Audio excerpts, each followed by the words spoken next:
bebas dari perbudakan dosa. Seperti bangsa Israel bebas dari perbudakan Mesir, saudara juga bebas dari perbudakan dosa dan kutuk-kutuk dosa. Katakan amin. Saudara menerima hidup yang baru di dalam Tuhan. Setelah saudara terima Yesus sebagai Tuhan dan Juru Selamat pribadi saudara, saudara tidak perlu lagi hidup dalam dosa. Saudara bisa hidup menang atas dosa. Ada kuasa Tuhan di dalam hidup saudara. Kalau saudara sudah menerima Yesus sebagai Tuhan dan Juru Selamat pribadi saudara, ada kuasa nama Yesus di dalam saudara. Firman Tuhan berkata, barang siapa yang ada dalam Kristus, ia adalah ciptaan yang baru. Yang lama sudah berlalu, sesungguhnya yang baru sudah datang. Jadi dalam Yesus saudara beroleh satu hidup yang baru. Hidup yang bebas dari dosa, menang dari dosa. Karena semua dosa saudara sudah ditanggung Yesus di kayu salib. Semua keterikatan dosa saudara, penyembahan berhala, saudara kehendak daging, manusia lama, sudah disalibkan Yesus. Sudah tersalib bersama Yesus di kayu salib. Sehingga ketika saudara menerima Yesus sebagai Tuhan dan Juru Selamat pribadi saudara, saudara bisa memulai satu hidup yang baru bersama Yesus. Hidup yang menang atas dosa. Katakan amin. Hidup menjadi hamba Tuhan yang dipakai Tuhan. Katakan amin. Hidup menjadi hamba Tuhan yang diurapi Tuhan. Amin.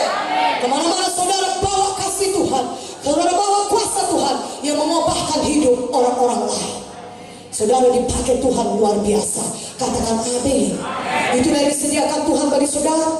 Tuhan mau saudara menerimanya, karena dia sudah mengalahkan maut. Kalau maut pun sudah dikalahkannya, apalagi dosa. Katakan amin. Haleluya. Itulah sebabnya kita yang percaya kepada Yesus, kita tidak lagi binasa, tapi kita bisa beroleh hidup yang kekal. Katakan amin. Haleluya. Bagaimanakah saudara menerima keselamatan itu? Saudara berkata, Tuhan berkata Roma 10 ayat 9 sampai 10. Barang siapa yang mengaku dengan mulutnya bahwa Yesus adalah Tuhan dan percaya dalam hatinya bahwa Allah telah membangkitkan dia dari antara orang mati, maka dia akan diselamatkan. Karena dengan hati kita percaya dan dibenarkan, dengan mulut kita mengaku dan diselamatkan. Tuhan Yesus sudah mati dan bangkit kembali supaya saudara beroleh keselamatan, hidup yang kekal, dan di dunia ini saudara memiliki hidup yang menang bersama Yesus. Haleluya. Katakan haleluya.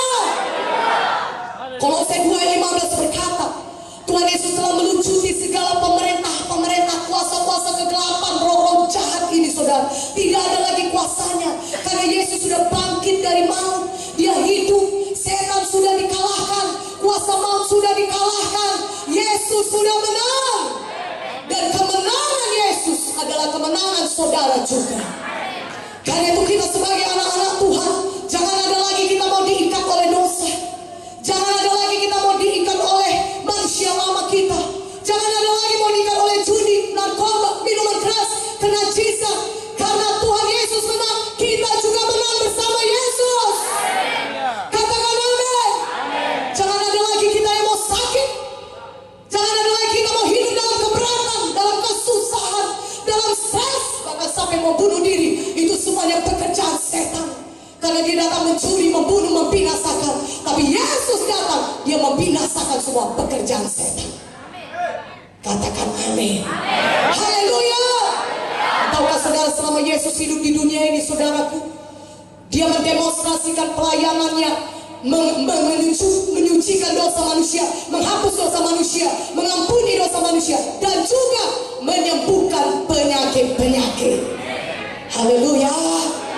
Selama Yesus hidup di dunia ini saudara, saudara lihat, saudara baca di keempat Injil, Matius, Markus, Lukas, Yohanes, menceritakan mengenai pelayanan Yesus. Dan di situ dikatakan anak manusia datang untuk mengampuni dosa dan juga untuk menyembuhkan penyakit-penyakit. Katakan amin. Di Markus 2 saudara, pada saat ada orang lumpuh digotong oleh 4 orang kawannya, maka Yesus berkata kepada dia, imanmu telah menyelamatkan engkau. Dan Tuhan Yesus berkata juga, bangunlah, bangkitlah, angkat tempat tidurmu, sembuh, pulang ke rumahmu. Dan dia sembuh. Dia diampuni dosanya dan dia juga disembuhkan dari penyakitnya. Tuhan Yesus datang membawa kehidupan kepada saudara. Dia menyembuhkan penyakit saudara dan juga menyucikan saudara dari segala dosa saudara. Katakan amin. Saudaraku, Yesus berkata, Bapa, bukan kehendakku tapi kehendakmu. Kehendakmu yang jadi. Dan Yesus rela. Dia pergi ke salib bagi kita, saudara. Dan di kayu salib, saudaraku, Yesus mengalami banyak sengsara. Bahkan sebelum ke salib pun dia mengalami begitu banyak penderitaan. Saudara, sampai ke salib, saudara, dia dipaku, kaki dan tangannya dipaku. Dan paku yang memaku Tuhan Yesus bukan paku biasa seperti paku yang kita lihat. Tentunya paku yang sangat besar, saudara, yang bisa menanggung seorang tubuh manusia. Dan itulah yang dipakukan ke tangan Yesus, ke kaki Yesus. Darah mengalir, saudara. Darah mengucur. Dan darah itulah yang menyucikan kita dari segala dosa kita. Darah Yesus itulah yang menebus saudara, sehingga saudara layak pergi ke surga. Kita dikuduskan, disucikan oleh darah Yesus. Dan di kepala Tuhan Yesus ada mahkota duri. Orang-orang menolak dia. Hai engkau raja orang Yahudi, kalau kau memang betul-betul raja orang Yahudi, tunjukkanlah kepada kami siapa tadi yang meludahi engkau. Siapa yang melakukan ini kepadamu? Turunlah dari kayu salib untuk membuktikan kau betul-betul raja. Yesus diejek, dihina, dipermalukan. Semuanya itu dialami Yesus, sengsara demikian, saudara, untuk membebaskan saya dan saudara dari dosa-dosa kita. Yesus tidak berdosa. Dia tidak melakukan dosa apapun. Itulah sebabnya korban darahnya berkenan kepada Bapa di sorga, dapat mendamaikan kita dengan Bapa di sorga. Berikan kemuliaan bagi Tuhan Yesus. Haleluya. Haleluya. Dia menjadi pengganti kita, substitusi kita. Seharusnya kita yang disalibkan, seharusnya kita yang dihukum karena dosa-dosa kita. Tapi Yesus datang menggantikan kita. Dia rela memberikan nyawanya, menanggung semua dosa kita, supaya kita yang percaya kepadanya tidak perlu lagi dihukum oleh karena dosa-dosa kita.